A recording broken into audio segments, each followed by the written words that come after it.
Welcome to the Retrospect podcast, a show where people come together from different walks of life and discuss a topic from their generation's perspective. My name is Ian, and as always, I'm joined by Stoney.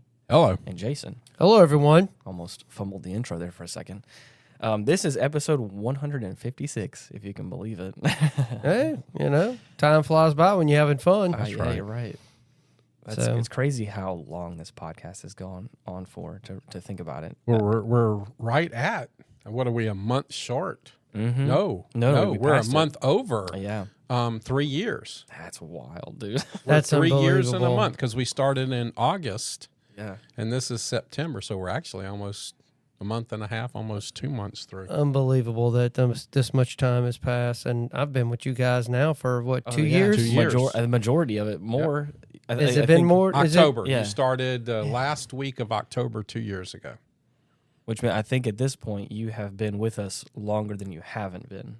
Yeah. If I'm not mistaken. Yeah. Right. Well, actually, technically, he was a listener before, so well, he was technically I'm sorry. with us too. I was checking. You're like a genie in a know, lamp. I say the one thing just a little bit. You're like, well, I was like, that's what I meant. Like as like a host, co-host,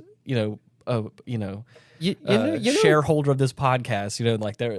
I was at a place today. I was having some testing done. Okay. And I had multiple tests done, and I'm talking to the lady at the front office. Mm-hmm. And the last time I was there, she said she was going to start listening. Okay. And I said, wow, okay. So I hooked her up with the show. And she loved it so much, she says, well, I'm going to share it with my husband. He goes, I already listened to those. Oh. And I'm like, oh, yes. That's great. Yes. And I sent Jason a text today, and in our hosting site, you can kind of look at new cities. Mm-hmm. Yeah. And it'll show you some of the new cities. And I sent him the new cities thinking he would pick one out as a friend of ours, because a friend of ours and his wife started listening. Yeah. And it's just really fantastic, some of the new cities that are popping up. But I want to give a shout out to Sam and his wife in Aurora, Colorado. Wow. Thank you for starting to listen, buddy. Were some of those cities, Stoney? One of them was... somewhere in Florida, wasn't it? Well, what you'd sent. Oh, look at this one. Delray Beach, Florida. Mm-hmm. Okay. Melbourne, Victoria. I think that's in Australia. Australia. Melbourne. Yeah. Wow. I mean, then what is that? How you say that top one, Jason? Pawleys Island? In South Carolina. That's what I'm saying. How diverse locations. I mean, South Carolina, you've got Colorado, then you've got Florida, then you've got Australia. I mean, that's and then just look at I guess they picked the ones. The health food industry, we got two of them. One of them was the possibility of time travel, and the one in Australia was the Emerald Tablets of Thoth. Yeah, that was a hard episode. Ooh, that was tough. That was deep. I mean, you almost need what's his name on. Oh gosh, was it Billy Carson or that would be able to really kind of dive into that kind of stuff. But it was fun but hard. But you know what? That gives us experience going forward to some good stuff and research, and especially when we go video and we can throw up graphs and all kind of other stuff. You want to know a little bit of statistics on the other podcast, like the cities that one's in? Mm-hmm. The top one for that one is Los Angeles, California. Austin, Texas, and Washington, Virginia, which I'm like, I never would have guessed for that show that's like, so again, talking about like diverse populations, even for the other show, it's so different, which is interesting. I mean, look, that's great for us. I'm just excited that we're increasing our footprint, I guess the best term I can use, of who's listening to us, and who knows how that might spawn additional listeners. Yeah. So you guys share it. I was gonna say, we were talking pre-show, or did I say that on this show? I was talking to I said that, didn't I? Mm-hmm. Oh, here comes my brain damage. And the lady was going to share it with her husband, and bam, already listened to him. That's crazy. I'm gonna tell you the show. And I kind of go back. We were talking about when I came on the show, and I was a listener prior to joining you all. But it's a tribute to you, Ian, in your creativity. But really, for whatever reason, just captured me was the little jingle. Oh, really? Yes. You've mentioned that to me before. Is something. It was like, it was just something about it that kind of, it was like, wow, I don't know why it affects me the way it did, but it did. There's a, not only is it, well, I don't say science, but there is a real method to the madness of not only like picking colors and the way things sound, but also like I'm such a sucker for music. I mean, I have rambled ad nauseum about music on this podcast specifically about like the feeling it invokes and all that kind of stuff. Right. And so when I was thinking about this show and the kind of the vibe and the kind of atmosphere, like I was looking at songs that were like that, or that had that kind of like, it has a little bit of like a retro feel. It has. I was like, for a show called Retrospect, what if we do something that kind of feels a little bit of a throwback, a little bit, but it's something new and electronic or whatever.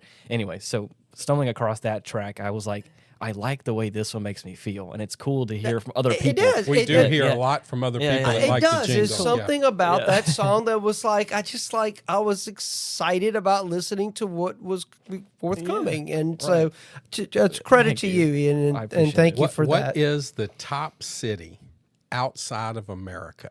And what's fun about this is one of the top 10 cities that listens to Retrospect. What is the top city outside of America that listens to us? Didn't we? It wasn't Germany on that list? Germany's on the list, but it's not the top one. What's the top one? I have no idea. Singapore. Really? Singapore is the top outside of the continental United States city that listens to us. Oh, that's unbelievable that we would reach all the way to Singapore. Mm-hmm. Yeah, and then Germany's in there. It's actually number 2 right now. That's incredible. Germany's now been put down to third place. Yeah, what is this? How you say that? Let me see. Look where my thumb is, Jason. How you say that? Groningen. I guess that's if I'm saying it right. But I mean, that's great. I mean, for us to be listened to in these faraway places, it's just it's exciting. And we're in more than 50 countries, and almost 900 cities. For a podcast that is started from scratch. Yep. And I mean, we give y'all credit. I mean, y'all started this, and obviously, what we're doing is resonating with some people, and we seem to have a core audience of people who are looking forward to each episode as it drops. So that's good. And look, y'all share it. Help us out. Get the word out, especially now as we're getting ready to go into the video arena, which I think we're all kind of excited about. Right. Although I think Jason said he was going to do one show in his underwear or something. What was that, Jason? There you go. Is that what you said? Yeah, I think I said something like that. It's going to be business on top, party on bottom. There you go. That's what it was. Business like a mullet. It's going to force me to actually, because I'm very, very kind of sensitive about how people perceive me, and I'm a firm believer that I think when you're dressed nice, it exudes a sense of professionalism, and I think it exudes. So you're gonna care. Ian's gonna be the hipster, and I'm gonna have to be the one that doesn't give a shit. that happened. We can do that. There we go. We can do that. I just won't give a shit. We can do that. There'll be a spectrum of more casual to less casual. That's right. Exactly. Interesting. So, isn't that crazy about Singapore though? Yeah. I like that. Somebody's listening to us. All the way in Singapore. Right. That's cool. Well, I kind of want to preface before we talk, what our topic is today. Right. And kind of what led me to come up with this that I thought would be pretty good. So I had left my house last week to come to the studio to record the episode we recorded last week. Mm-hmm. And I got caught in a bunch of traffic on a road that I normally do not have much problems getting through with no problem, very quickly. Well, by the time I get to the point that I'm getting ready to kind of break free. I look over to my left, and I see a brand new, and I've always wondered what this building was going to be because I've seen this building be under renovation for quite some time. Well, it was and was going to be a big X-ray facility, and somehow that never panned out, and it sat vacant for a long time. I think my understanding is I think at one time it was a doctor's office. Right. I believe it was a physical therapy office, if I'm not mistaken, but neither here nor there. I look over, brand new. There's people everywhere. There's cars parked on the side of the road, on the interstate ramps. There's tow trucks hauling cars off. The parking lot is full. I mean, it looks like a fair. Wasn't there a DJ or something? There was a DJ going on. There's music going on. And lo and behold, on the building, I see medical marijuana dispensary.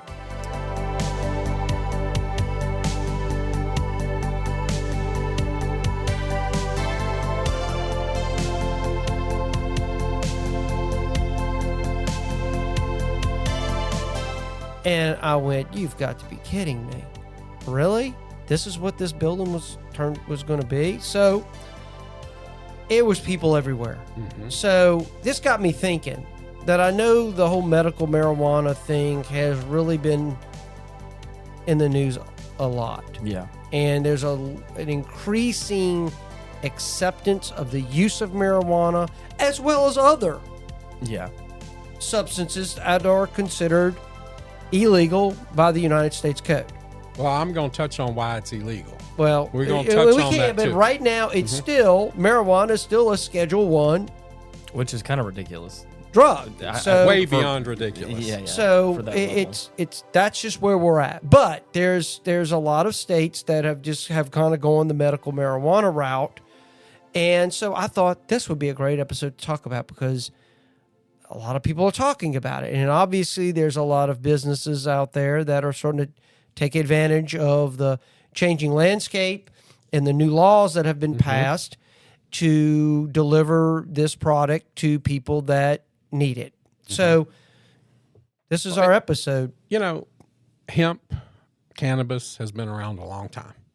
One of the first recorded is in China in 2737 BC. It was used for ailments like malaria, gout, rheumatism, and poor memory. And I thought that was kind of interesting because one of the combative things that people have used against marijuana is that it affects the memory, which I'll get into later has been debunked. So, well, I do believe that there are plenty of studies that I think, and this is where I am not a believer in recreational use of marijuana simply because I do believe it's a gateway drug. And that has been debunked too, though. Well, I don't think that's necessarily been debunked. I've got some studies for you. So. I think that scientifically you're right. But at the same time, the correlation doesn't lend in its favor. I think there are some issues with, and the thing about when you talk about, the potential side effects of something. Yeah. You're looking at when they make these studies, they're taking a group of people, and of course everybody's body chemistry is different, and everybody reacts to certain things differently than other people. Whereas maybe some people may develop some addictive issues with marijuana. Let's go that route quick. Or they may or may not. But Okay. So the Institute of Medicine found no conclusive evidence that marijuana use leads to the use of other illicit drugs. In fact, most people who try marijuana do not move on to other substances. In 2010, a study published found that social factors such as environment, peer influence, and access to drugs had far more significant predictions of transitioning to harder drugs than marijuana itself. So maybe it's lifestyle, maybe it's environment that leads to those other things more so than just and Right, where but now it's becoming more medicinal. Right. Back in the 70s, it was just a drug and LSD. Well, that was the highest. That was, matter of fact, that was recorded highest usage. Yes. If you look at the studies, that late 70s, early 80s. but that's also when heroin was coming in big time because it was being pushed out by the government and things like that in certain communities. So it's environment. I think it's environment more than it is actually the drug. It could be. I mean, that could be. There's always an environmental factor with all this stuff. Sure. There just is. There is. I mean, and look, I'll top the, up front. I'm not necessarily opposed to, I wish if only marijuana could be just simply consumed. And not, you got to smell it because I think it's horrible with the stench. Lord, I catch it sometimes just on the street. A car passes by and they're smoking a joint. I mean, it's prevalent. It's one thing different than a regular cigarette. But I when it comes to the medical, I've always been in favor of the medical use of any sort of naturally occurring substance that can be used to help people. Because I do believe nature provides a cure for everything. I agree with that. I totally believe. The same with you say the same with mushrooms. You could all of those different things. To me, under proper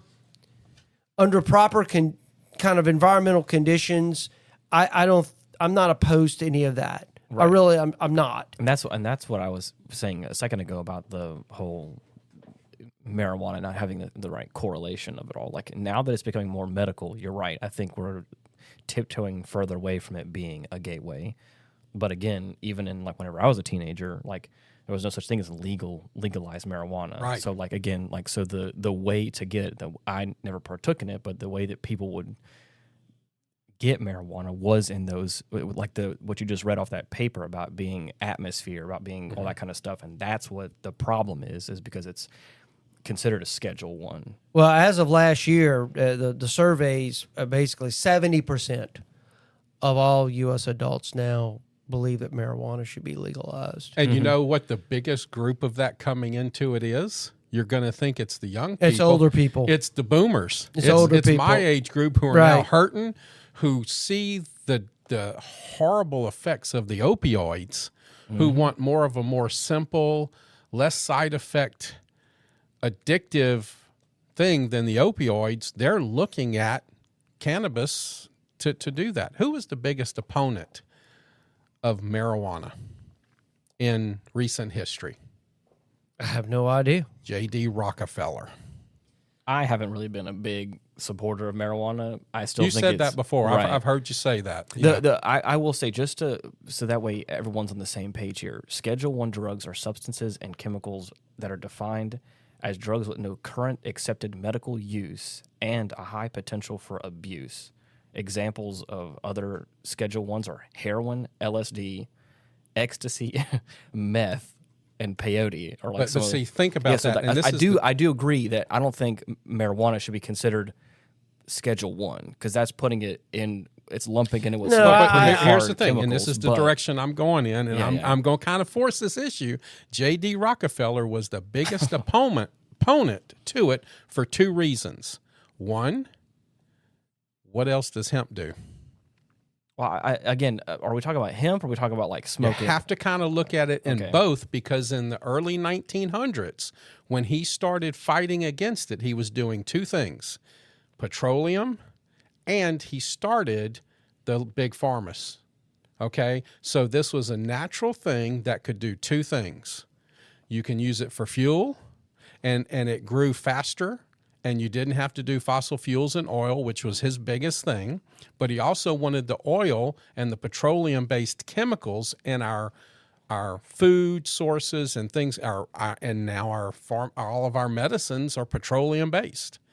And that's why he put so much money into having hemp and marijuana made illegal and put into a Schedule I format instead of just something lesser. He made it as evil can be. I think that I can understand where people came from, again, a couple of decades ago, not probably having full understanding of it all. But now that I think we have a better grasp on what I think marijuana and also THC and all the other CBD stuff that's like part of all that, I can understand that there are probably some medical benefits for it. The kind of the hard part that I have a hard time getting behind is the idea that someone cannot be addicted to marijuana. I understand that, and I think, again, scientifically, you're right. There's no probably addictive benefits, but I do think that people form habits and will get stuck on a sensation. That's my problem. And that's where my problem with. That's why I kind of walk somewhat of a tight rope with this issue, because while I think there's certain people that are experiencing severe medical issues where conventional medicine is sometimes even worse. Yeah. To me, the idea of allowing someone to consume marijuana in a way that helps them, how anybody could be against that, I don't know. I personally believe when you talk about Schedule I, but peyote. I mean, that was used by the ancient Americans for their religious ceremonies, and I think I even believe there is exemptions for those cultures that peyote has been a part of their religious belief structure for centuries. Yeah, that they can still use it. The old I remember talking to a friend of mine. She had a farm, and they were constantly running off the kids that were picking the mushrooms off of the cow patties. So it's I think you got to be careful with it. Now, stuff like you're talking about LSD and I said, that's a man-made. There are some harmful chemicals in that Schedule I category that it feels some of that unfair. stuff you got to be careful with. But just to give some people some perspective on how medical marijuana use has increased. In 2009, they had I'm looking at some stats. So 16.8 million individuals used marijuana. And then, of course, from 2009 to the latest stats in 2022, it's 42.3 million. Wow. It's a massive increase. Well, you got to think about how fast it is. It didn't become somewhat legal until 96 in California, when medicinal marijuana saw a major breakthrough with Proposition 215. It was the first state to legally be able to purchase medicinal marijuana. In 2001, Canada actually became the first country to adopt a system for legal medicinal use of marijuana. But in 2012, Colorado and Washington were the first states to legalize recreational marijuana. And I'm tell you what, if I've talked to some of the stats of that was a mistake. They should have never ever done that. Now, 2021, 35 U.S. states have legalized medicinal marijuana, and other countries, including Germany, Italy, and Australia, have also adopted medicinal cannabis programs. And by 2023, of course, 2024 is not over, global medicinal marijuana market has reached over $13 billion with expectations for continued growth. Yep. Well, see, now that's why the government's happy, because they can tax it. Oh, of course. I said I'm looking in right now in what's the website? Statistia, I believe it's called Statistia. They said estimated medical marijuana retail sales in U.S. in 2023 was 11.1 billion.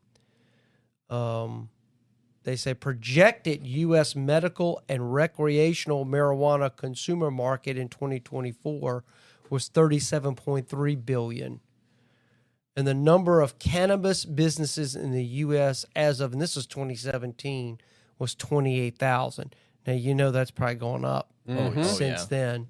So, but they have some interesting things here. the average price per ounce of high-quality marijuana in the U.S. as of November of 2022 was $318.74. Oh my God. They also got a statistic here.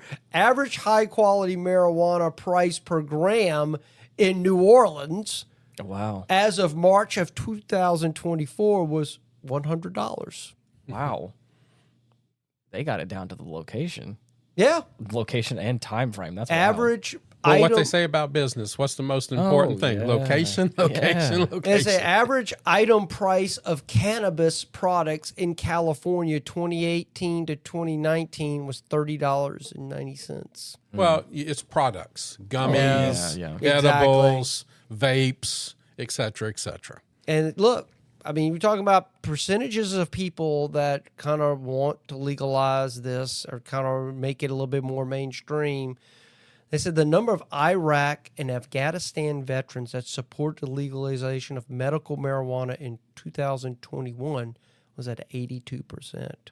And the thing is, like, I know that I haven't been in the sphere, like, talking about it a lot, but I know that there are people that I know firsthand that don't like smoking marijuana, but they will take like a THC, A gummy bear or a brownie or a something cookie or something like that. Because I think it has the, if I'm not mistaken, it has the like soothing effects of it all without like the high feeling, apparently, which I can understand. Again, for the medical side of it, I understand. There are people that I have known firsthand that would. This is just, how do I say this? This is just an outside perspective on this situation. This person had like chronic pain and would smoke marijuana to like soothe the pain. But like, it also kind of has like ruined their life in a way because like it has made them. Personally, I've seen them before and after. And it's very much like it has an effect on that person that's like it's causing them to not. Look, anything that takes away from what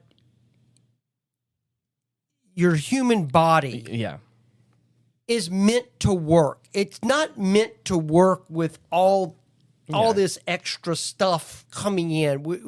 We've kind of. I mean, you have to understand drug use. A lot of it, I mean, was primarily used in religious services. Right. The idea, the way we think of recreational drug use, is just not. It's kind of a misnomer. Yeah. The way we kind of view it today, the way it was viewed way back in the day. I mean, as I said, that's why I'm glad that there's an avenue now for medical marijuana, which I'm not against. I believe to me if it's a way to give people comfort and to help them, have no problem. But it needs to be done in a more controlled manner, at least in my view. Right. That I'm discussing this with my doctor. Right. And we've kind of gone through all these different treatment methods, and my doctor says, you know what, maybe medical marijuana might help you with this. Well, I think that's where you're at now. Right. Where these dispensaries are. You have to have a prescription from your doctor, and then you go and get it done. But you mentioned chronic pain, and that's pretty much the number one reason that someone does it. Cancer treatment and symptom management, but post-traumatic stress is the third main reason that people do that, and that's coming from a lot of the military people and things like that. And it relieves symptoms like flashbacks, hypervigilance, anxiety, and nightmares to help in the PTS arena. Yeah, and I think that's pretty good. And studies show that it's really helping these people. and that's why and this is what I was meaning before about like if there is a way that you can make it a little more, how would you say it, like regulated in a way, and it is approved by the doctor, I'm okay with something like that, where it's like you and your doctor have talked about it, and there is a way to subtract all the other stuff, the high element or whatever, but it gets to that root that you're talking about that fixes those symptoms. I don't have any problem against that. But for me, the people in my life, and like I said, this may just be an outdated worldview from before the past few years of development in the THC industry. I was witnessing people that were smoking marijuana, and it was becoming a crutch. They weren't quote unquote addicted, but they were addicted to the relief that it gave them. Right, that's addicted, and that's what I'm saying. But they would smoke it, and they would feel better, and then then once it wore off, then they start feeling bad again, right. and it perpetuated the cycle of them not going to the doctor and them just smoking more weed, which I think in turn chilled them out, calmed them down, and then didn't. What I saw, this is not what this person would say, but I saw them not have initiative anymore. They were always kind of relaxed. They were always in this high mindset or whatever to kind of relieve their pain that they had. And they would go to work, they'd come home, and they just keep this cycle going. But it was there was no drive. It was just this. And whereas I saw that in that person before, and that was why when I saw it firsthand, I was like, I've seen a couple people that have gone through that sort of change. That's why for me as an outsider, I was like, you may say you're not addicted. You may say there's not this, this problem. You're not dependent on it. You can quit anytime you want. But it looks like this drug is kind of ruining your life, and you're just kind of like, oh, but it makes me feel good. I'm like, but have you gone to the doctor and what is the root of your problem? It seems like you're masking it with drugs. Is what it felt like. That to me is where the fine line, right, with using marijuana, right, because it can become a crutch for some people. Of course, right, it can be, and I feel like that's with anything. You're that's right. with alcohol. Yeah, that's with 100%. Eating disorders. That's even cigarettes. Yeah, people. But I think even like you said, alcohol. I think there is regulations. There are some things that I think we went through a period in history where it was all banned, and that was not the way to go. And I feel like now, I if I'm not mistaken, I feel like right now in these past 5 to 10 back during Prohibition, you could get a medical prescription for alcohol. Right? I know. But I think in these past 5 or 10 years, there's been a lot of development in THC products, whether it be like you said, vapes or gummies or whatever. That I think is. I think it's just fascinating what it helps anxiety disorders, epilepsy and seizures. Wow, interesting. Multiple sclerosis. It helps that in muscle spasticity, glaucoma. When I got glaucoma, I was all excited. I'm like, oh, wow, I'm going to get the medicinal marijuana now. I'm going to move to Colorado. Right. But then they put the world's smallest human implants in my eyes, and so I don't need it anymore. I'm kind of sleeping disorders. It helps with sleeping disorders. But you see, I can see where, what you're talking about there, you would need to do it all day. Right, you might, if you have a sleeping disorder, you get it prescribed to where you take 3 gummies before you go to bed. Exactly. Right. And so, again, but then that leads to it can lead to abuse. Someone's, And again, Parkinson's. It has a great thing on Parkinson's too. There's some huge studies coming out with motor skills and improved overall quality of life for Parkinson's patients. Interesting. I was talking about specifically, like I said, the smoking of marijuana. I'm not sure if again, I don't have any of my own personal anecdotal evidence to say that the THC gummies and that kind of stuff, the more modern rendition of it, has that same effect. I do believe that I know some people that take gummies that help them go to sleep at night, and they seem to be functioning just fine. And that's so again, I think we're getting to a point in history now where I think it's becoming more widely accepted because it's attacking these issues, these chronic problems, these whatever you want to, these disorders, whatever they are, without kind of having that life altering effect of it also kind of I've heard that marijuana, it kind of falls in line with what you're saying. The biggest drawback to it, it kind of robs people of ambition. It kind of puts you in neutral. Yeah. So to speak. And that was the whole Well, vibe. what's the expression? What's the difference between a drunk and a pothead? I don't know. A drunk will blow right through that red light in a car, but a pothead will sit there and wait for the stop sign to turn green. That's what I'm saying. But that's what I'm saying. But you're talking about John Rockefeller, and you're talking about just employers. Oh yeah. You know, if do you want someone whose brain is addled with marijuana working for Just you? Because chill is not really showing any fire, not doing anything. I can understand how that could be a problem on a large scale. Oh yeah. Okay, but you see, you got to look at it a couple of ways, and I'm going to share some personal experience now. No, I did not try marijuana, but when I was coming out of private sector protective services, I took over the management of a construction company in another state, and it was a road construction crew. And as I went over on the job, and they were telling me that I've probably got the best bulldozer operator in the state working on this job. Now, at the time, I could blue top with a bulldozer and a motor patrol. So I'm a good dozer hand too. Mm-hmm. And so I go out there and I look at what this dozer is doing, and bam, he is digging ruts. Mm-hmm. He is digging 6-7 inch ruts in the road. And I go to the foreman and I said, okay, what's the bullshit?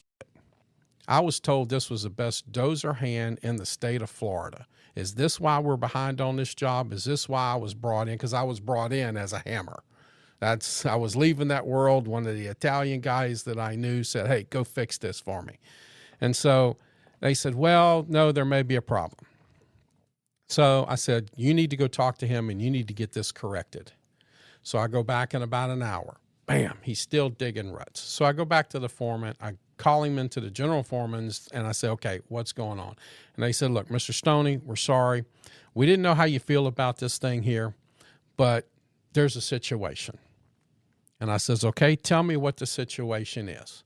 Well, he didn't smoke his weed this morning because we didn't know how you felt about this kind of stuff. And I said, wait, what? Yeah. They said, look, every morning and every lunchtime, he gets a couple of hits and it calms him down and he's good. And at the point in time, I didn't give a shit. I said, okay, whatever you got to do to get this guy moving, you get him right. Right. So they said, you go take a break, you go drive off, you go do what you got to do.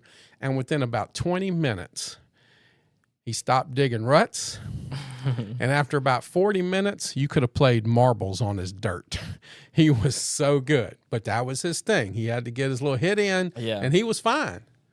And he had to do that twice a day. He had to do it before he came to work, and he would sneak off at lunch and go do it again. And he was probably one of the best dozer hands I'd ever seen in my life.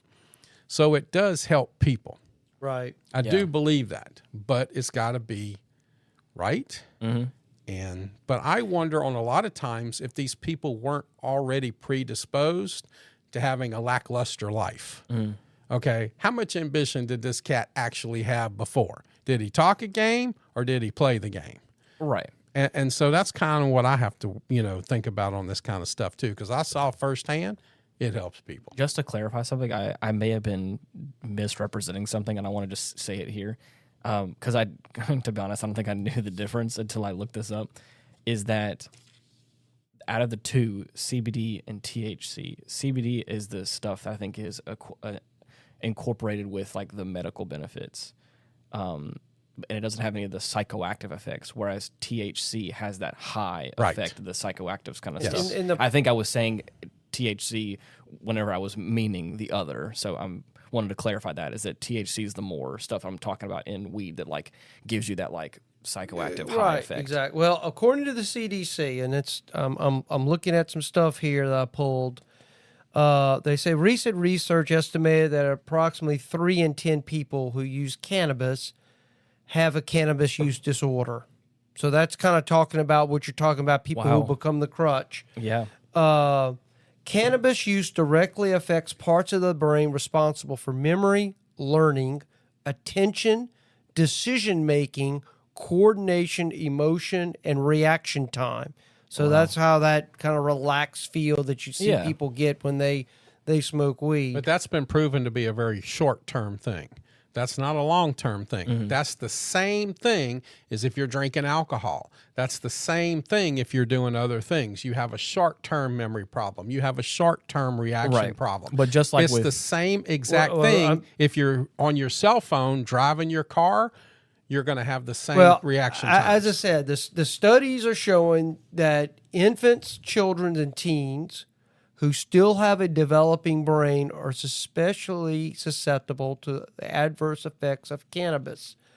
Long-term or frequent cannabis use has been linked to increased risk of psychosis or schizophrenia in some users. So it kind of goes back to what I'm saying. Everybody's body chemistry is different. Right. So you can have the person that smokes weed, can do his job, and just life goes on. Yeah. And you got somebody could be right next to him that does the same thing, and they just go off the deep end. But you also have to look at it in another realm too. Is it actually the weed that's doing that, or is it somebody who spent a lifetime worried and looking over their shoulder because I'm doing something that makes me feel good that the government has deemed is now illegal, and every time I go out of the house, I have to look over my shoulder, or every time I talk to somebody? Is it actually the cannabis doing it, or is it the lifestyle doing that to them? If I was to guess, it's probably both and. Like I think that the drug itself, especially if you're, like I said, you're talking about smoking it in this context, is probably not making it any. Having a psychoactive effect is probably not helping the fact that this paranoia you're talking about. But I think that also I think you're right in the. I'm not a doctor by any means, but you're talking about having the same effect that alcohol does, where if you were to consistently drink alcohol, it not only does it have health issues, but you're going to constantly be in this state of, awareness and motor skills and all that kind of stuff. And I would feel like that in this regard, it's in the same sort of thing. Is if you stay in a constant high of marijuana, it probably has the same effects as that does, where it just never really fully flushes out of your system. But every now and then you could probably have some and you're fine. But but a lot of these symptoms that Jason is talking about, the studies, even the Canada City Center for Addiction and Mental Health found out that 10 to 20% of adolescents who use marijuana could experience temporary cognitive deficits, but these effects tend to dissipate when marijuana use ceases. But you're also talking about adolescents who don't need these crazy chemicals going through their body when your brain is developing and your rest of your body is. Again, the same thing can be said about alcohol as well. It's if you're over the age of, probably, or at least for men, 24, 25, and your brain is developed at its capacity, you could probably, But whereas if you're super young, having alcohol could probably have a very severe effect on it. It's that's one of the myths. Marijuana use always leads to psychosis.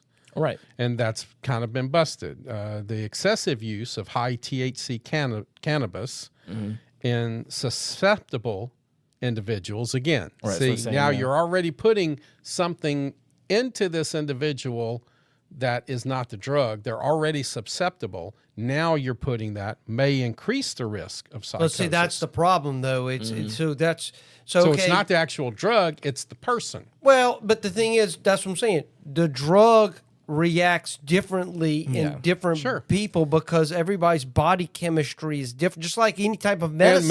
And mental chemistry. Medicine. So that's the problem is, and that's the challenge with it when it comes to this. If you legalize this, so you're not only the people who normally can do this drug and kind of function in society, now you're making it available to people who's just going to even make it even more more difficult to function in society. Let's say, I think in this discussion, let's say that hypothetically this person has a susceptibility to psychosis and they could live a long and mentally healthy life, but the fact that they have weed probably shortens that, I think is what we're talking about in this regard. Where that's the same thing as alcohol. You're right, 100%. Yeah. And that's what I'm saying. Same thing as alcohol. This person may be predisposed to this, and if they don't drink a drop of alcohol or gambling, how about that? Yeah. Well, gambling? You could say the same about cigarettes. Absolutely. Oh, yeah. It's all a poison you're putting into your body. That's that's that's that's why the struggle with this. And to clarify, I feel like now, like I said, I think we're getting to a point now where we're getting to like the medical side of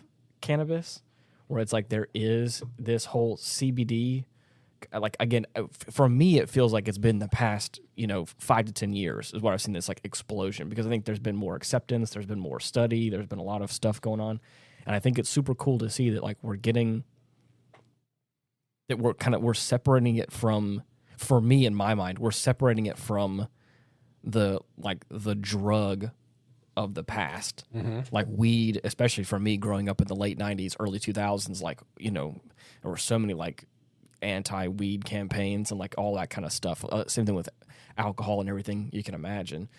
So like for me now to like divorce it from like this, psychoactive drug of its past, I think is a good thing in a way, where it's like now you're separating the two things of like there's this like smoking of weed that like can cause all these things, but there is like this like medical benefit side of it that like is being like really researched and like refined into. So well, think about it. There have been public campaigns against drug use. I remember that with Nancy Reagan, just say no. And, and we talked about it earlier about how it seems to be the heaviest use group or people that are 55 and older. Which is crazy. And think about it.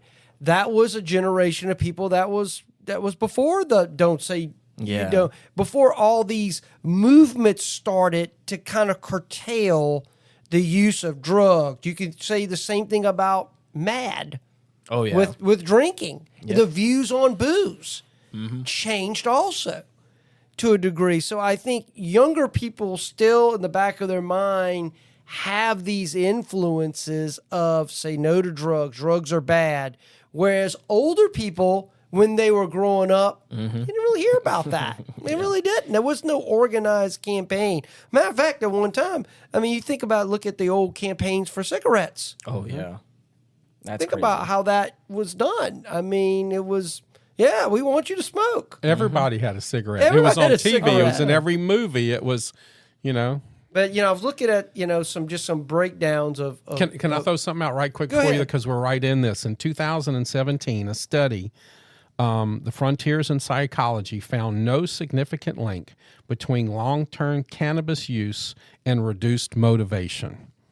The study indicates that users' productivity is far more influenced by individual personal traits and environmental factors than marijuana itself, because that's the myth. Marijuana causes a motivational syndrome or laziness. Hey, okay, it's a fact. So if you're lazy, you're going to be lazy no matter what. The marijuana is going to make you even more lazy. On a short-term level. Right.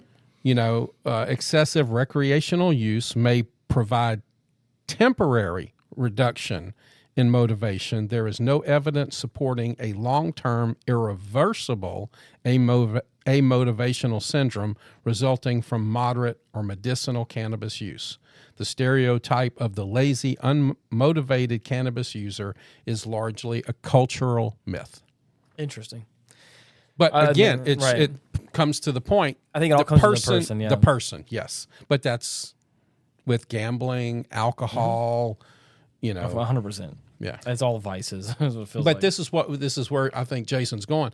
We've been beat up for so many years against drugs, against alcohol, it's just what people are brought up. Well, I thought this was interesting. They said just interesting breakdown of the use of marijuana. Males are nearly twice as likely to use cannabis as females, which that would make sense.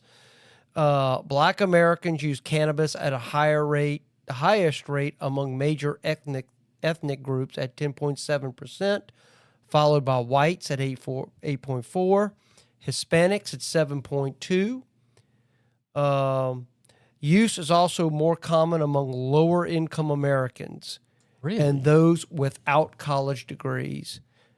Now, I'd like to throw in a little caveat with that, because the rich people are probably the ones that are using drugs are probably snorting cocaine. Right. Yes, absolutely. That's probably where a lot of that's coming from. So they're getting drugs in a different way. Yeah. But because, drugs are everywhere across all socioeconomic groups. People use various. If it's not marijuana, what's the number 2? What do you think is the number 2 most abused drug outside of marijuana? Because marijuana right now sits at. I was looking at a number here. Cannabis is the most popular illicit drug in the United States in terms of past month usage rates. Right. Heroin? Trailed only by what? Heroin. Nope. Really? I want to say fentanyl, but I think that's probably out of date. Prescription type drugs used for non-medical purposes. Codeine. Pain, such as pain relievers. 3.8 million. Tranquilizers, 1.9 million, and stimulants. So there you go. Fentanyl's tranquilizer. And by prohibited drugs such as cocaine, hallucinogens, and heroin last. Wow, dude.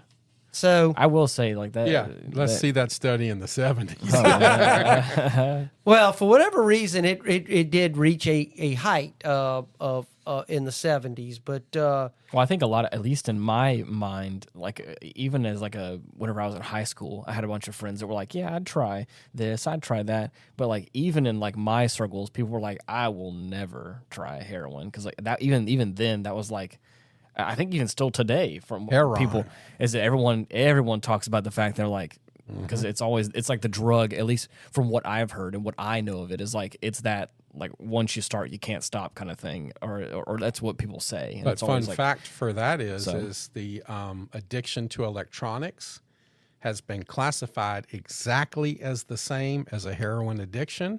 Mm-hmm. With all the same if you're affecting stimuli in the brain, it's the same thing, whether you doing it via electronics or you're doing it via a chemical.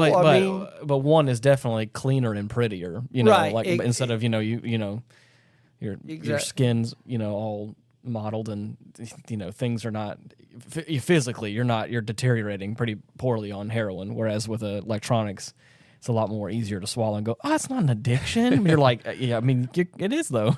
One of the fun things I like about this show, especially from the accident and everything else, is the research that we do on the show here. And while I was researching this, I came to find out how many of the founding fathers were hemp farmers. I heard about that as well. That's interesting. Okay. Yeah. Can you tell us? Yes. The first president of the United States and commander-in-chief of the American Revolutionary War, George Washington, actively grew hemp in his Mount Vernon estate. He saw it as an exceedingly profitable and important for making rope and sails, particularly for the new American Navy.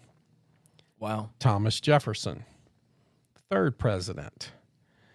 He was reported saying hemp is the first necessity to wealth and protection of the country. Oh, wow. James Madison, the fourth president.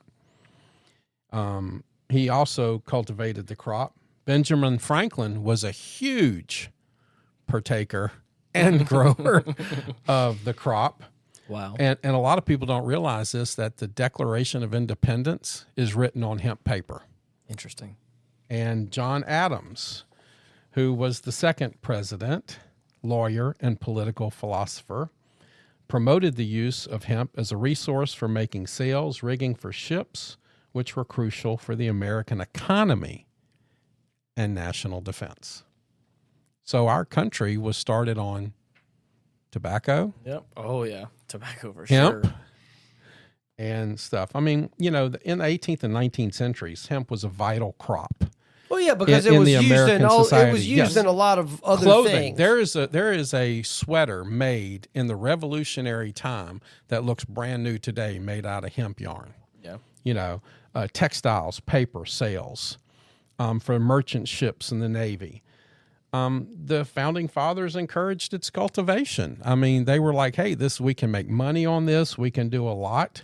It was a strategic resource when America was founded, helping us achieve self-sufficiency, especially during the colonial period when we were depending on so many imports from Britain. Right. and we were having a problem doing it, So, I know that today's conversation kind of is centered around the cannabis for its psychoactive properties, but the founding fathers saw it primarily as an agricultural commodity with huge potential in the industrial realm.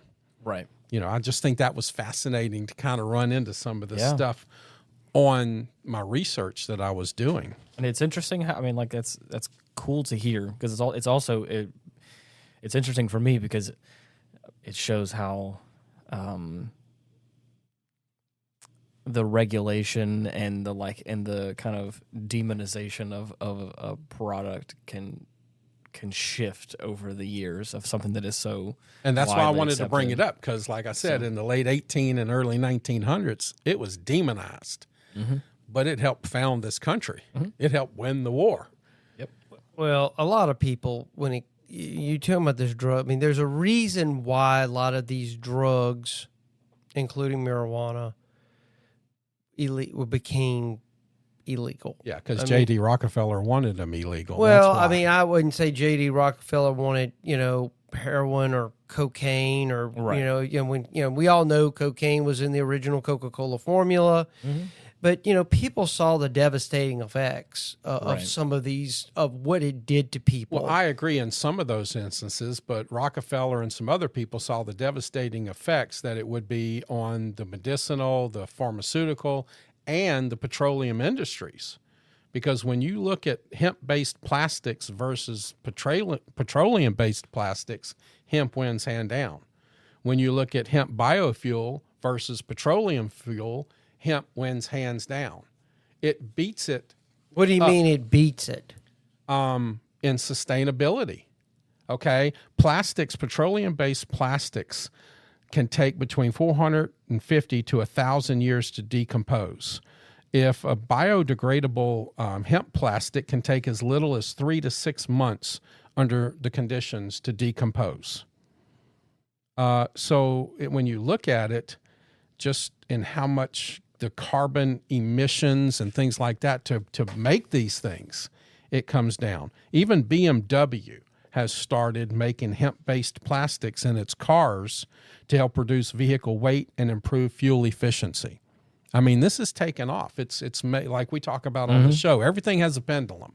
Well, it's swinging back in the other way. Petroleum is a finite resource formed over 1 million years ago. And once it's depleted, we can't make any more. But hemp biofuel can be harvested annually. You can grow an acre and do so many more things. An acre of hemp, if I can remember the statistic, and please forgive me if I'm wrong, but an acre of hemp produces 25% more oxygen than an acre of a forest. Really? Wow. So, think about that. And so not only are you producing more oxygen for the atmosphere, I think you can grow 3 to 4 crops a year in that same acre using hemp. Instead of taking decades or 100 years to grow enough wood to do whatever you're going to do with your paper and everything else, or get it to where it can actually actively produce oxygen and take CO. So interesting. But just think if we wanted to stop cutting trees down for paper. Yeah. How about that one? Just right there. Yeah. Well, as I said, it's a naturally occurring crop. It's been, do we have any, when did marijuana or cannabis, where did it come from? Do we have anything on that? Well, I know the Chinese used cannabis. The India, not Indians. I know our Native American Indians used it, but I think they brought it across the Great Bering Strait. Paleobotanical studies attest that cannabis was already present around 11,700 years ago in Central Asia near the Altai Mountains. Southeast Asia. So it originated. Asia is like a rich area when it comes to herbs and stuff like that. I mean, you look at just herbs in general. Yeah. A lot of them come from Asia. That's just a very rich area where they came from. So obviously, if that's the case, then our ancestors that would have been the ancestors of the Native Americans supposedly came from that area. So it would make sense that they carried with them some of the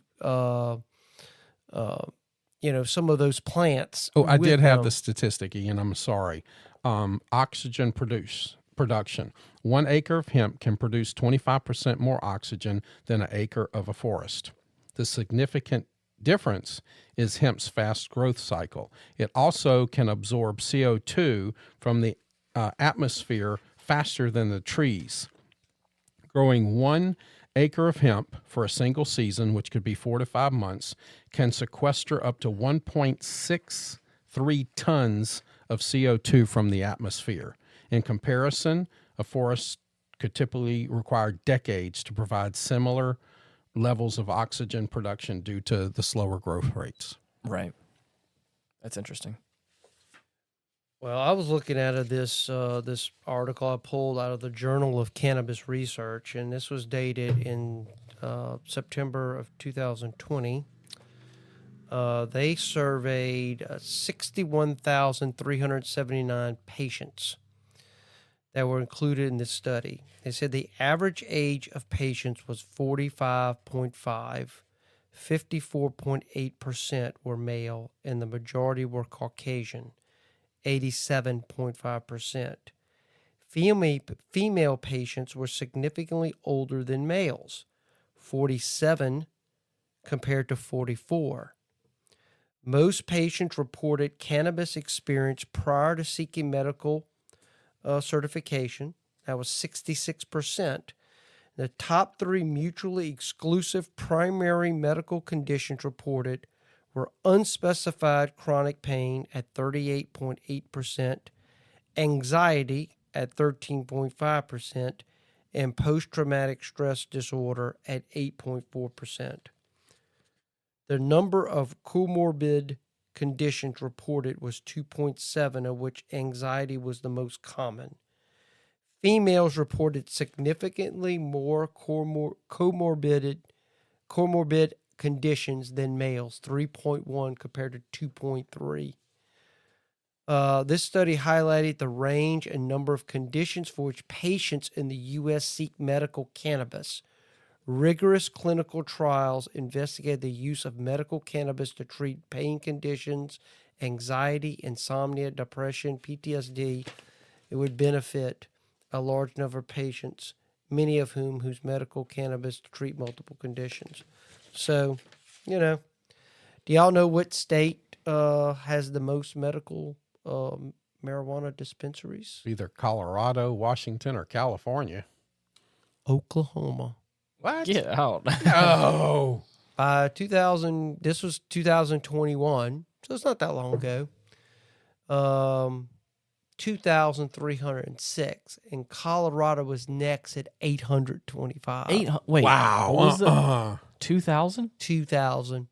After Colorado, California at 774, Oregon at 756, Michigan at 484, Washington at 476, Florida at 361, Massachusetts 198, Alaska 160, Missouri 136, Arizona 130, Pennsylvania 129, and New Mexico at 113. That's interesting. So, Oklahoma, and what's that new series, The Tulsa King? I don't know. And one of the first businesses he takes over was a marijuana medicinal place. Yeah. Well, I see why. 2,000? That's like on every corner. Yes. Oh, because that's the number of cannabis dispensary. I take this back. Let me clarify. Okay. Cannabis dispensary licenses in the U.S. by state. So it's licenses. So people who are licensed to do this business. Oklahoma is way out there. A large margin above Colorado. Mm-hmm. I knew Colorado was going to be up there, right? But that Colorado has, you said 800 and something. That's more than double. And I would see California would have 10,000. Yeah. No. Crazy. Not licenses. Louisiana has But now 9. I wonder if you can have a license and 10 storefronts. I mean, right. But still, again, that's what I'm saying before about, if second place is 800, I mean, like, why does Oklahoma have 2,000 and something? That's crazy. Unless there's like do they grow it there? Is there like a, I don't know. There's got to be a correlation for something, you know what I mean? Like what is, I don't know. Yeah. Or do you have to have a license to run a storefront or something? Or I don't know. Who knows? Interesting. Did you know that hemp is considered a carbon negative crop? Interesting. Because it sequesters more CO2 than it emits during its growth and processing. For every ton of hemp produced, it can absorb, like I said, 163 tons of CO. Yeah. Well, it says between 2021 and 2026, the cannabis market in Arizona is expected to grow by around 580%, while the cannabis market in Illinois is expected to grow by some 426% in the same period. Why? So the trajectory shows, these states are going to probably kind of be up there. So is there something that's going on in those states that are causing them to? It doesn't say. Oh, okay. It doesn't say. It just says select U.S. states with the highest projected cannabis market growth. So there's something unique about these two states that they pick. I wonder if it's like laws being passed or like restrictions being let up. You know what I mean? Yeah, because they have Arizona, Illinois, then New Mexico, Connecticut, Vermont, New York, and Michigan. Wow. So whereas Arizona is projecting a 580%, Michigan is projecting 159%. That's crazy. So I mean, it's almost 600% growth. That's crazy. But I mean, just my own view. I mean, I am very much, being a Gen Xer, was very much influenced by the anti-drug movement that occurred with the election of Ronald Reagan and with Nancy, and this pushback probably because of the high reported drug usage among high school seniors in 1976. Right. I mean, it was like 1 in 8 were utilizing marijuana on a regular basis. And then, of course, I think all things kind of go cyclical. You'll have it rise, and all of a sudden there's a backlash. I mean, you think about what motivated the prohibition. Oh yeah, it was a bunch of women that basically was tired of seeing their husbands come home drunk all the time. And these were religious women, and you have in certain religious beliefs that drinking is wrong. Right. Anything that changes me is not of the Creator. It's not of God. This is not the way your body's meant to work. So yeah, I mean, I can understand how, and I have a feeling what's going to happen. We're now on a trajectory for drug use to be going up. I mean, you can kind of see it. Yeah. And then eventually you're going to have a backlash against it once it gets so permeated, and then people start seeing the effects of allowing, just open up this, take away the stigma. Yeah. Just smoke as much dope as you want, as long as you ain't hurting anybody. I mean, we're starting to see that in Colorado. There are a lot of people over there said that was a mistake in doing that, because what did it do? That wasn't the native-born population pushing for that. It was all the people that were moving from California over there that were pushing that. You say that in jest. I lived on the western slope of Colorado. And when I lived there, the Interstate 70 coming in from California, when you crossed the state lines, there was big billboards. And on the billboards facing west, it said, if you're from California and you intend on staying more than 3 days, turn around and go home. That is no joke. They had billboards telling the California people to go back home. and now it's full of California people. They've unfortunately destroyed that. They've destroyed that great state. That state. That was such a beautiful state at one time, and it's just turned into this, and that's my problem with drugs. And the minute you kind of let the genie out the bottle, it's hard to put it back. Because then all of a sudden it develops a constituency. They go out and hire lobbyists. And then all of a sudden money gets involved with it, and it's just, the same argument was made with gambling. Think about it. Oh yeah. But then the people say once you open up Pandora's box with that, you can't put it back. It's done. So I think that. As I said, I know people who smoke marijuana. I've never smoked marijuana in my life. Matter of fact, I've never really smoked a cigarette. I'm very paranoid about what I put in my body. Yeah. And I'm not really a drinker either. I've said this before, but myself, I'm in the same camp. But more so for me, it's like I don't like the sensation of like not having full control of my body, or like not having like all my faculties. I don't like that sensation. Right. So for me, like so I never really partaken in drugs, or if I've been around it, I never liked the sensation it gave me. But I will say, like, I have been more okay with drinking if I'm in a safe place. Like if I'm at home, I can drink and I'm usually pretty fine. I never will get inebriated out in public. That's just not. I don't like that. Again, the kind of I like having full control over my faculties, especially if I'm in like a public place like that. But like I said, in my older age, I have been able to partake in whiskey and maybe some wine and stuff like that, and that's kind of where that's about it for me. But people, like I said, nowadays there are these CBD oils and things or whatever that give people that. The security of all the health benefits without all the nasty stuff, and I'm like, hey, if as long as it's legal, or you got some sort of like, and you're doing it, use it appropriately. Use it appropriately. I like everything else. Yes. So that's why. So whenever we talked about like at the top of this conversation, when I was saying I have like a kind of I kind of go both ways for marijuana, is because, like I said, we're in a day and age now where I think there are benefits and there are products that you can get and you can use it responsibly. And hey, more power to you if you're a consenting adult that has all your stuff. There's the thing. Free country, consenting adult, as long as you don't hurt somebody else. The hard part for me is when we start talking about the smoking of marijuana and the whole drug, the sphere around drugs and cities and all the kind of nastiness that comes along with that. And like you said, the paranoia of like, because then, the poor law enforcement and getting involved with drug stuff and it always leads to something more, and all that stuff. That's the stuff I'm talking about when it starts, and it's hard because, like I said before earlier in the episode a little while ago, is like I like the fact that we're divorcing marijuana from like this medical benefit side and like it's dirty past as a drug. At least is what it feels like in my mind, because I feel like there is this, like, at least for me, and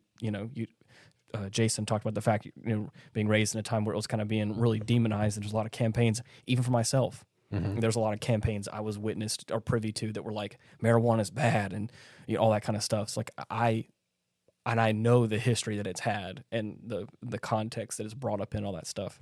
And I like the fact that, like, so for me, that's why I'm saying I'm in this kind of middle space from like, I'm okay with it in its context of like this health benefits and this, like, if you're doing it responsibly. But in this other camp is where I get kind of like, I don't want to just say like, yeah, all marijuana is great, when I'm like, I really think we should be able to, like, we should. Right, you can't can't just open the door wide and just kind of adopt that. As with everything, especially on this podcast, I feel like I'm somewhere in the middle of like, I'm in this gray area of like, I feel like there is some restrictions on that aspect of it, because I do think that it can be harmful. And like we talked about, in certain individuals, I think it can be a problem. See, that's what's so great about this podcast is we all, apparently we have three different views, but we can still talk about it and converse about it and educate. And, when had our pre-show, when we were talking before the show, we recognized that Jason has been almost here 2 years with us. Me and you've been doing this 3 years. Yeah. Did anybody think we would be having discussions and conversations about marijuana and stuff like that going into this? Especially last week's episode as well was very politically heavy. Yes. There's a lot of stuff going on with that, and it's. I kind of had a suspicion that we would probably be talking about some of the stuff as the show progressed and as we get more comfortable, and especially we have an audience that likes those sort of things or can engage with those. I figured at one point in time we'll probably get there.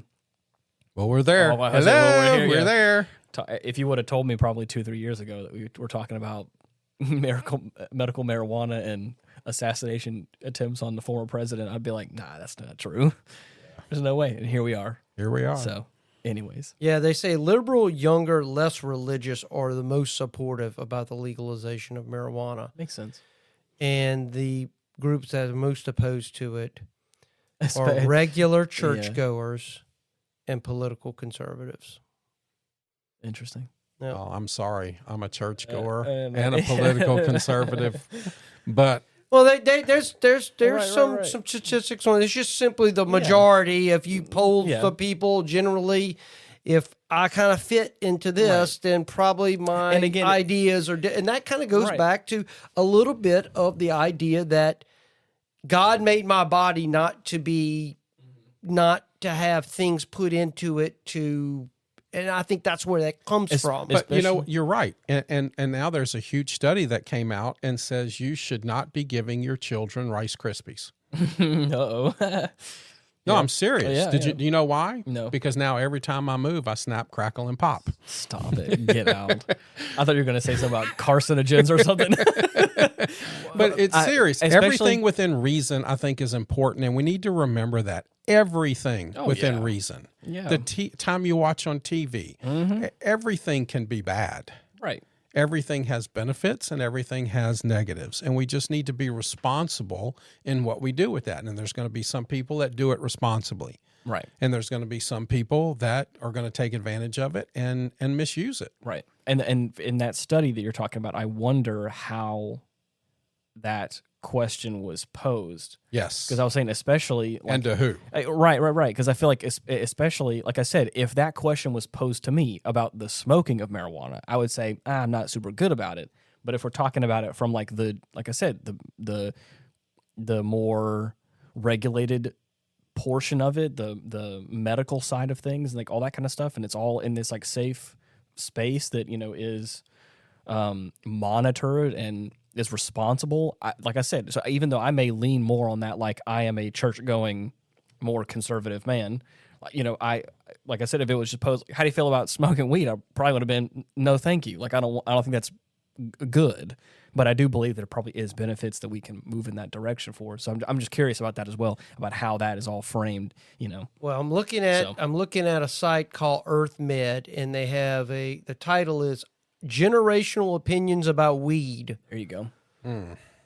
And they said the silent generation, those born between the mid-20s and the mid-40s, unsurprisingly had some of the most strict opinions about recreational marijuana, though that is just a testament to the time they lived in. Back in the late 30s, the use and possession of marijuana was federally outlawed. I believe it was outlawed in 1937 in the United States. The baby boomers, that's Stoney. Yep. Baby boomers retain the opinions of their parents born between the mid-40s and the mid-60s. This generation gets a lot of flack for being highly anti-weed, but things aren't as clear-cut as they seem. Because we're starting to snap, crackle, and pop now. Over 50% of baby boomers believe that marijuana should be legal for recreational use, and about 90% at least believe that cannabis should be legal for medical use. Like generations before them, there are countless baby boomers that embrace weed culture when things weren't so cut and dry. Now they're celebrating the new age of legalization and toking up with their kids and even grandkids. Generation X, which is me, born between the mid-'60s and the early '80s, a majority of Gen X is in favor of marijuana legalization. Like all of the generations, the younger members of this generation are slightly more in favor of full legalization than their older members, which makes sense, but not so much as millennials. Since Gen X is almost entirely in their 40s and 50s now, they have had a tremendous amount of purchasing power. This monetary influence will likely continue to impact the growth or decline of weed culture, shaping the way for America's youth. Millennials, born between the early 80s and the mid-90s, millennials were predominantly in favor of marijuana legalization and recreational use. 70% of adults aged 18 to 29 say that marijuana should be legal for recreational and medical use. In fact, a recent poll found that over 50% of millennials claim to have tried marijuana at least once. Wow. So it says most of the negative stigmas associated with cannabis have been lost on this generation, and many millennials are continuing to consume weed well into adulthood. In fact, many of their favorite movie stars and athletes who smoke weed are quite outspoken about the plant. So they're also highly tech savvy and kind of goes on with that. So while cigarettes are on decline, millennials are instead spending time with marijuana and vapes, which that makes sense because cigarettes have been kind of downplayed because of the health benefits. And they said Generation Z, they have spent most of their lives with the impression that marijuana isn't as bad as their peers may have been led to believe. Born from the late 90s to the early 2010s, this generation of young adults is witnessing a shift in weed culture firsthand. And they talk about going into, states are now legalizing it. Said over 70% of adults under the age of 30 believe that cannabis should be legalized for recreational use, and over 90% for medical use. That sounds about right. Well, millennials and Gen Z are more likely to have either used cannabis themselves or know friends and family that have used it from, firsthand experience who benefited from it. There was a study done that found that nearly 50% of millennials have tried marijuana compared to less than 20% of the silent generation. So that's a huge jump when you think about that from those. And this is a surprising fact. Uh-oh. What's even more surprising is, according to the article from Cannabis Business Times, 63% of Gen Z marijuana users are saying that they use cannabis more than they consume alcohol. Oh, wow. Yeah, that makes sense. So your cannabis may have some positive benefits, whereas alcohol has none. Well, unless you're trying to look, at a potential spouse and she's ugly and you need to make her look a little bit better or something. That makes sense to me because, as I said, my views are shaped by the don't just say no to drugs. This is your brain on drugs. Remember the cracking of the egg? And I remember that. Frying, and all that. So, my opinions on drug use have been very much shaped by the negative. But I've always been open to the idea that if done properly in a medical kind of situation, that I think that's the way to do this, because I do believe allowing people who are sick to be able to utilize whatever options to give them some degree of comfort and to help them. So the idea you just got to keep pushing pills down people's throats, I'm against that. So I'm very much of utilizing the full spectrum of what the world provides to provide comfort for those that are in pain, in those situations. So there we go. Love it. Cool stuff. This is a fun conversation. This was a good one. Yeah. I enjoyed it. There was a lot of statistics and facts that were in this. Yeah. one. So hopefully our audience will enjoy it. Let us know if you do. There are many places where you can let us know. We've talked about it before. We have an email address, getoffendedtogether@gmail.com, where you can send those responses there. But also, if you listen on Spotify or if you listen on YouTube as well, we have comment sections there underneath the episodes where you can send us comments there. I'm not sure if there's a comment section on Apple. I know Apple's not one of our big listeners, so I'm not sure if there's comments there, but I try and check all the different places that I can. So let us know what you think. I have a feeling that there are some opinions about this topic in particular, so feel free to let us know how you feel about it. As we've seen, medicinal marijuana and hemp offer not only a potential lifeline for those with chronic conditions, but also serve as a sustainable solution for industries looking to reduce their environmental impact.